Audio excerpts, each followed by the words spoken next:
ఫైనల్గా అయితే హాస్పిటల్లో జాయిన్ అయిపోయామండి.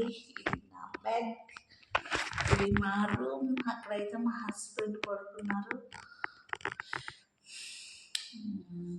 కొంచెం టెన్షన్గా ఉంది. మంచిగా కనిపిస్తున్నాను ఈరోజు కొంచెం మంచిగా. ఇదే నా లాస్ట్ బేబీ పంపుతా వీడియో. ఇంకా తర్వాత మా బేబీతో ఇంకా వీడియోస్ తీస్తాను. కొంచెం టెన్షన్గా ఉంది. ఇప్పుడే వచ్చి జాయిన్ అయిపోయాము. ఇంకా సర్జరీ కొంచెం ధైర్యం తెచ్చుకొని చక్కగా నేను నా బేబీ హెల్తీగా ఉండాలని కోరుకోండి.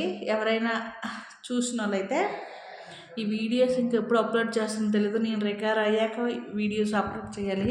మా హస్బెండ్కి చెప్తే అనేసి అంటారు, చెయ్యరు. నేనే కొంచెం రికవర్ అయ్యాక చేస్తాను. మా హస్బెండ్ అక్కడ పడుకున్నారు. బాయ్.